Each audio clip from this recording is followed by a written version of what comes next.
remercier les membres du jury. Donc,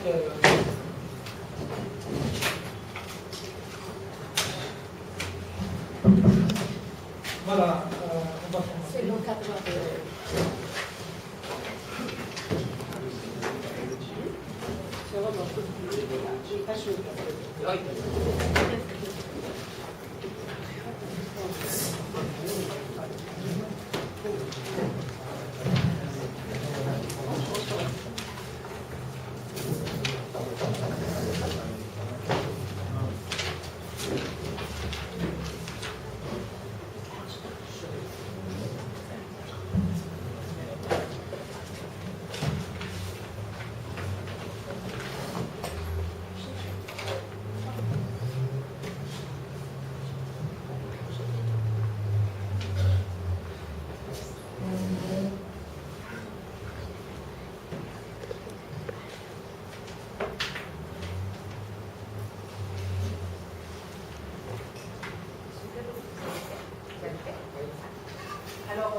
Bonjour, nous allons aujourd'hui assister à la soutenance de M.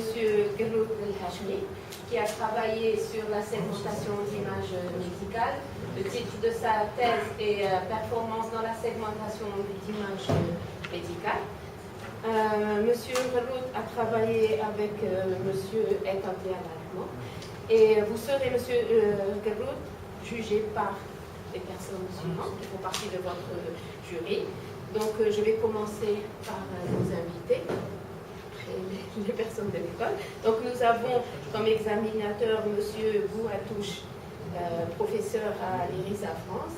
Nous avons également avec nous M. Melekmi de l'Université de Batna. Et nous avons également avec nous M. Djeti de l'Université de l'ISCRA. Monsieur, oui, c'est dans le cadre, oui. Monsieur, oui, Dominique Mechellucci, merci, d'accord, de l'Université de Dijon. Madame Ben Boudjouma, maître de conférence à l'école, et moi-même, d'accord. Donc, vous avez 30 à 40 minutes pour nous faire l'essentiel, pour nous présenter l'essentiel de vos travaux.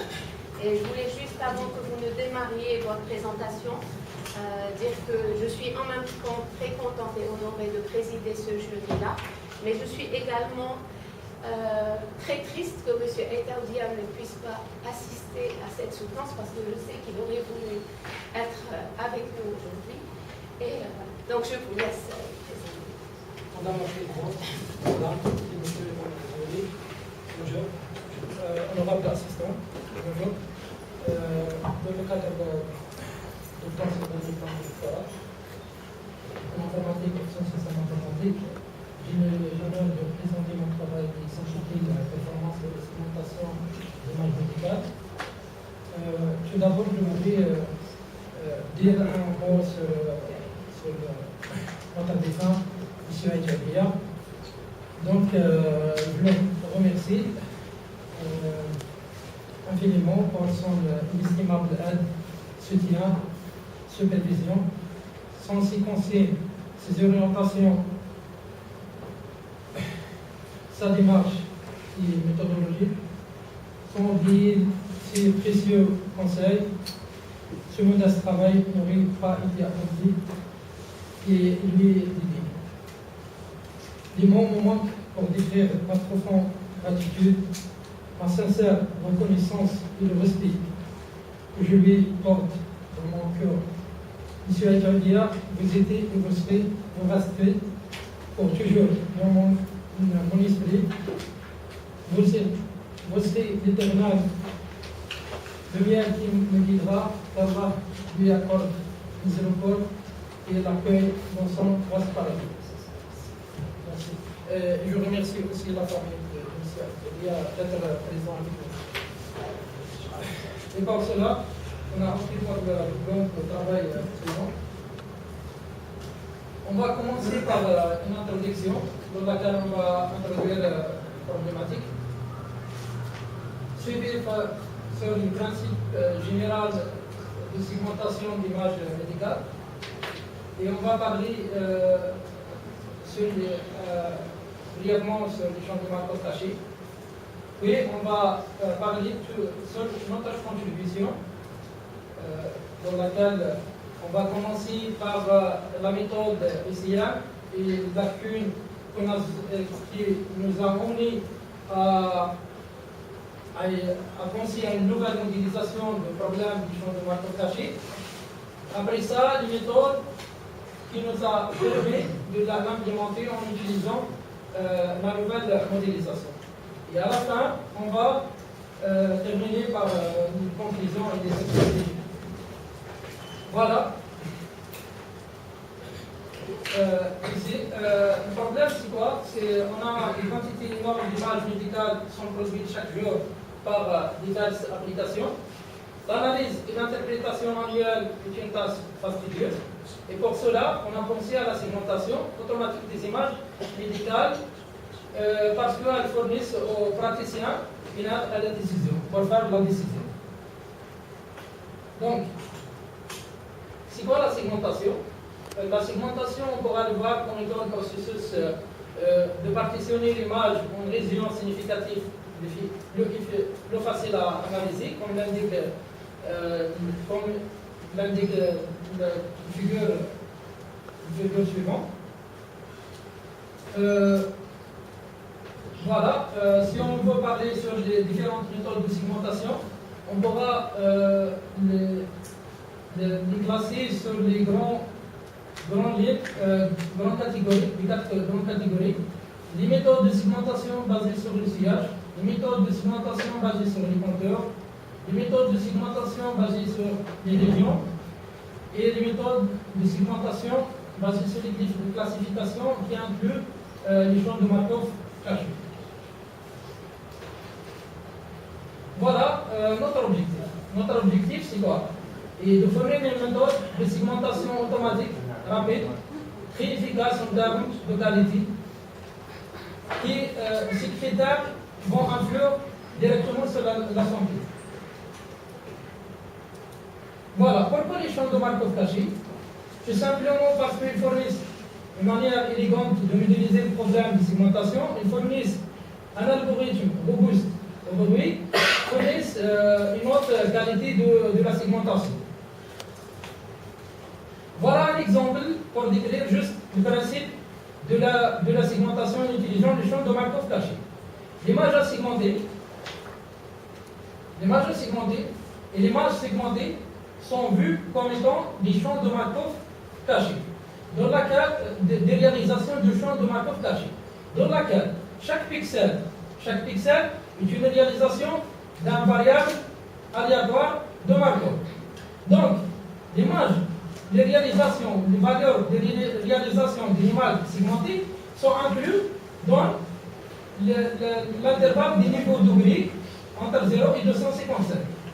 Par contre, les réalisations de l'image, des pixels de l'image segmentée sont incluses entre 1 et k, tel que k, c'est le nombre de classes. Notre objectif donc est de trouver la segmentation parfaite de telle sorte de maximiser la probabilité suivante. Donc, sachant qu'on a l'image à segmenter. Voilà, ce problème de maximisation, il est équivalent à minimiser la fonction suivante. Ce problème est incomplet, pour cela, on a pensé il y a des techniques d'optimisation sont utilisées. Voilà, notre contribution, on va parler globalement sur notre contribution. Après ça, on va détailler les démarches. Donc, première des choses, on a essayé d'utiliser l'ancienne modélisation de champ de Markov cachés. On a utilisé l'implémentation de SIAM. SIAM, donc, elle dépend très étroitement à l'initialisation. Pour cela, on a pensé à l'améliorer en utilisant le résultat de la méthode de Camis. Et on a un grand temps de calcul. Donc, pour cela, on a pensé à l'utilisation d'un cluster de PC en utilisant la librairie impayée. Mais quand même, il reste le temps et la qualité. Le temps et la qualité, c'est un défi malgré qu'on utilise un cluster de PC. Pour cela, on a essayé de penser à une nouvelle modélisation de problème de segmentation en utilisant les champs de Markov. Cette nouvelle modélisation nous a permis d'implémenter les méthodes suivantes. Voilà, et ici, c'est quoi le principe de la méthode ici? Si on génère une perturbation, x1 plus 1, à partir l'ancienne configuration, donc on fait l'évaluation de la nouvelle perturbation, nouvelle configuration. Si cette configuration est la meilleure, on le garde là. Sinon, on garde l'ancienne configuration, jusqu'à ce que le processus confirme. On a un convergence. Donc, puisque ici, il dépend très étroitement à l'initialisation, nous avons remarqué que ici, il dépend très étroitement à l'initialisation. Le temps de convergence est très important. Donc, il dépend de la taille de l'image, il dépend aussi du nombre de classes à segmenter. Pour remédier à ce problème, on a utilisé, comme nous a dit, utilisé Commit et on a utilisé un cluster de PC pour remédier le problème de temps. Les résultats, donc, on a eu une amélioration dans le temps et la qualité de la segmentation. On a le temps et la qualité de segmentation, mais par contre, il reste un défi de temps. Et on a remarqué l'autre inconvénient sur la complexité de la solution. Donc, pour cela, on a pensé à une nouvelle modélisation de problème. Donc, la nouvelle modélisation de problème, c'est simple. Au lieu de travailler sur les pixels de telle sorte, à chaque fois, on change l'affectation d'un pixel dans l'image segmentée. Voilà, au lieu de travailler sur les pixels, on travaille sur les moyens. Parce que toujours, lorsqu'on a des moyens, on pourra toujours obtenir l'image segmentée par l'affectation des pixels de l'image à segmenter dans le plus proche moyen. Voilà.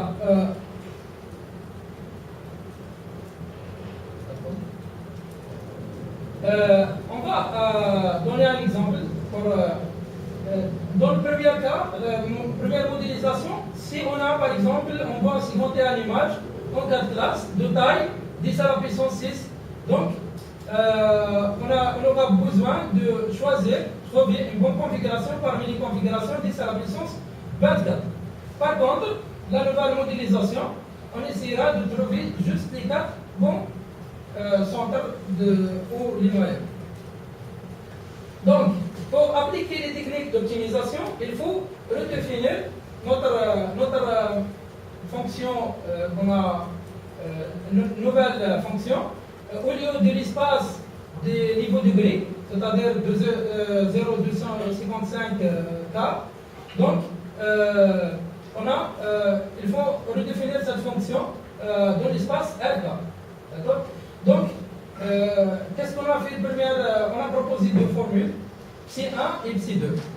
Ψ1, lorsque le point sort de l'intervalle des niveaux de grille, on donne une pénalité plus l'infini. Formule 2, on a remarqué que cette formule traite tous les points en dehors de cet intervalle de la même façon. Par contre, la formule deuxième, on donne une pénalité par rapport à l'éloignement de points par rapport à l'intervalle 0,255.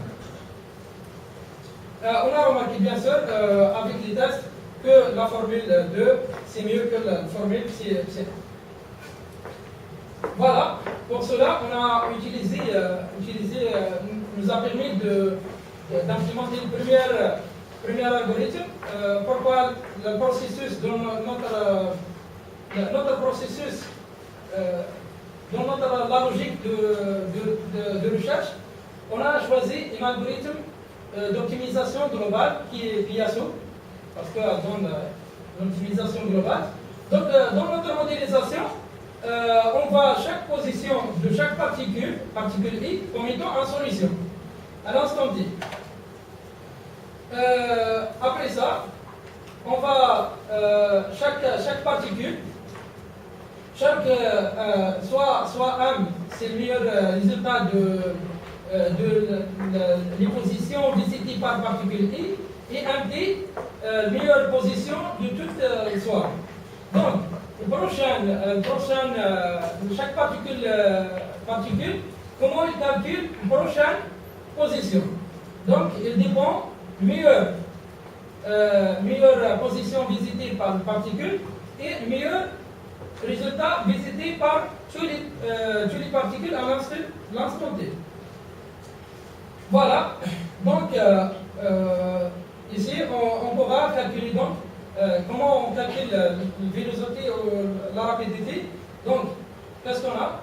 On remarque que elle dépend meilleure position visitée par la particule à l'instant T et la meilleure position visitée par toute soit. Si on a cette vélocité ou rapidité, donc on pourra calculer la prochaine position de particule I. Donc on répète ce processus jusqu'à ce que la convergence. Après ça, on va sélectionner bien sûr la meilleure position visitée par toute soit. L'avantage, l'algorithme de recherche global est efficace, l'implémentation est simple, l'algorithme a donné très bons résultats sur les différentes images NDT, brainwave et d'autres images, repose au nombre de classes, et facile à paralléliser. Par contre, il y a beaucoup de paramètres, C1, C2, W, Vmax qui représente le maximum de vélocité, et la taille de soit. Il reste comment choisir les paramètres, reste la question comment choisir les paramètres. Donc, qu'est-ce qu'on nous a fait avec les tests? On a conduit les tests pour obtenir une meilleure configuration pour chaque benchmark. Voilà, puisqu'on a beaucoup de paramètres, donc on a pensé à utiliser une nouvelle méthode de simplex, les méthodes de simplex, Neldermed. Cette méthode elle est proposée par Neldermed. Pour minimiser l'idée, c'est quoi? Si on a K1 connu, donc il faut K plus 1 sommé qui forme un simplex non dégénéré, c'est-à-dire dans le cas de 2D, deux inconnus, le simplex, les points ne sont pas sur le même droite. Donc, elle est basée sur la comparaison des points de K plus 1 sommé. Donc, à la comparaison, à l'itération, à chaque itération, on génère un nouveau sommet, généré par rapport à son centre de gravité, en utilisant les opérations suivantes, réflexion, expansion, contraction. Si le nouveau point n'optimise pas ou n'améliore pas le point de sommet, donc le simplex sera réduit. Voilà un exemple. Donc là, on a deux inconnus, donc on aura besoin d'un autre point. Donc, les points dans notre approche représentent les solutions. Voilà. Qu'est-ce qu'on va faire? Les K points, les bons points, on calcule une sorte de gravité par rapport à les K bons points. Donc, l'idée est simple. Donc, on pense que le mauvais point, la solution, on pourra améliorer dans l'autre côté de mauvais points. Donc, qu'est-ce qu'on fait? On fait l'opération de réflexion. Donc, parce qu'on considère une bonne solution et l'autre côté de la meilleure point. Donc, si ce point est mieux par rapport à tous les points de simplex, donc on va calculer l'expansion. Pardon. On va calculer le point d'expansion. Dans le cas où l'expansion améliore la solution, donc on va garder le sommet de l'expansion. Sinon, on va garder on va garder le point de réflexion, sinon on va penser à la contraction extérieure. Si on n'améliore pas, on essaye de faire un calcul de contraction intérieure, sinon donc, le simplex sera réduit. Donc, nous avons conduit les tests pour l'obtention de simplex non dégénéré qui donne des bons résultats. On a remarqué les avantages de Mandelbrot, c'est la rapidité de segmentation, l'efficacité de traitement, simplicité de l'implémentation. Par contre, il y a des inconvénients. Comment choisir des points de simplex? Parce qu'ils ne sont pas très bien. On a remarqué aussi que le simplex peut dégénérer géométriquement. Donc, pour cela, on a pensé à utiliser Tortzon qui vient donc l'historique d'améliorer l'Alderman. C'est le même principe, mais tous les points sont concernés par les opérations de réflexion, expansion, contraction au lieu qu'un seul point. Comment? Voilà un exemple. Première étape, on va évaluer toutes les sonneries de simplex. Voilà, comme vous voyez, on fait par exemple le meilleur point. Le meilleur point, c'est qui minimise L pour s'élever là où, c'est-à-dire qui minimise le moins, c'est-à-dire qui minimise la fonction. Donc, les moins bons, les points les moins bons, donc on considère que les bons points se retrouvent dans l'autre côté par rapport au meilleur point. Donc, on calcule la réflexion. Si on améliore, ces points sont mieux que tous les points de simplex, on va calculer l'expansion. Sinon, le simplex sera rétréci. Donc, on a remarqué Tortzon donne de meilleurs résultats par rapport à l'Alderman en temps et qualité. Par contre, il reste la question comment choisir les points de simplex. Il reste ce point. Voilà. Après ça, on a pensé à utiliser les méthodes de gradient. Les méthodes de gradient, le principe des méthodes de gradient, c'est-à-dire à partir d'un point initial, on va suivre le descente de gradient. Dk représente direction de gradient et alpha k représente le pas, le pas de descente de gradient. Voilà, on calcule le prochain point en utilisant le descente de gradient. Voilà l'algorithme de BFJS, c'est-à-dire on fait l'initialisation.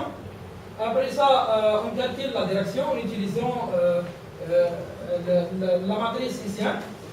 Après ça, on va calculer le pas qui minimise la fonction dans cette direction. Donc, après ça, on pourra calculer le point suivant qui est le prochain point. Jusqu'à ce que le critère d'arrêt, on arrive au critère d'arrêt. Voilà l'avantage, dans les résultats, BFJS besoin au moins de première dérivée. Donc, qui n'est pas évident dans notre cas. Donc, pour contourner ce problème, on a utilisé une approximation, c'est-à-dire la forme centrique. On a plusieurs approximations, on pourra calculer plusieurs approximations de la dérivée. Donc on a utilisé une formule centrique. On a remarqué que cette approximation dépend un paramètre epsilon. Pour cela, grâce au test effectué, donc epsilon, on a trouvé que epsilon égale à 0,01, c'est le meilleur qui donne la meilleure approximation. Donc,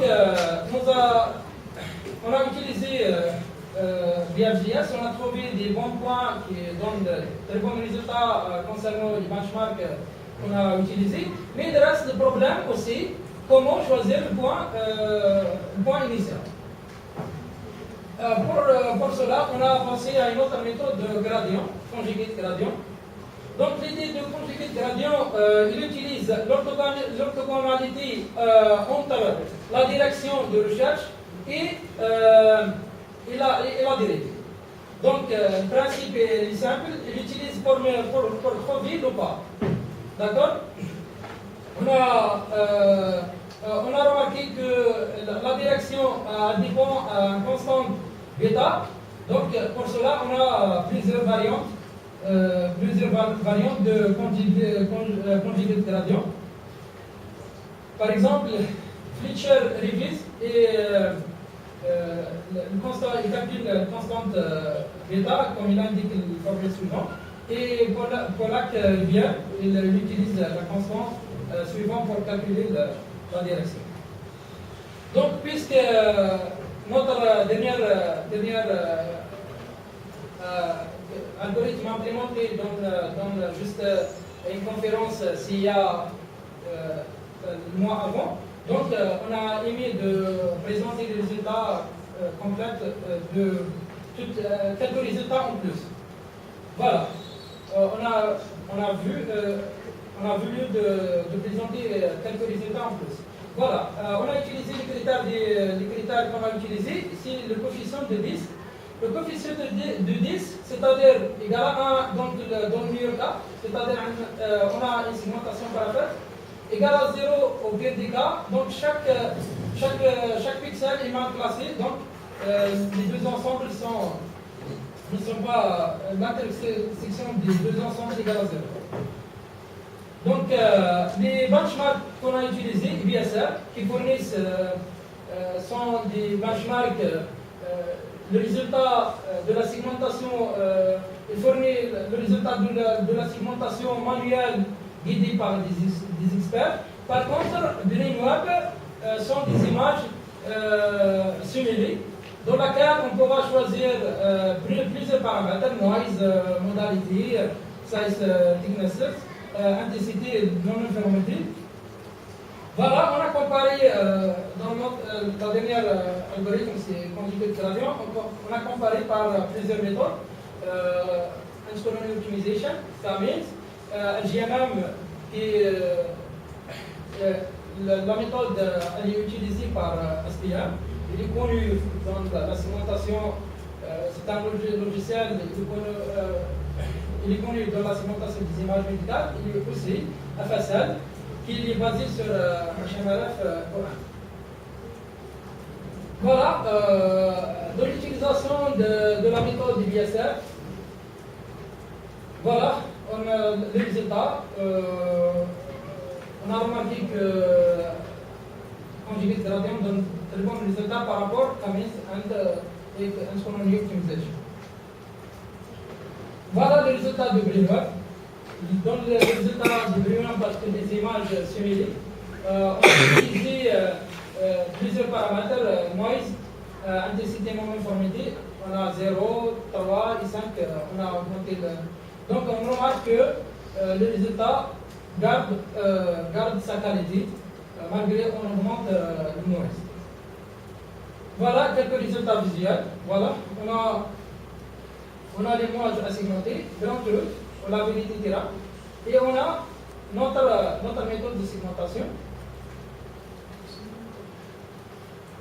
Voilà, concernant les images BrainWeb, donc on a avec la même image, avec différentes noises et intensité non-uniformité. Donc on remarque qu'elle garde la qualité. Conclusion en perspective, donc nous avons remarqué, dans notre processus de recherche, on a implémenté l'algorithme ICM, on a pensé à améliorer l'algorithme ICM en utilisant Cummins et le temps de calcul en utilisant le cluster de PC. Mais puisqu'on a travaillé sur les pixels, donc le problème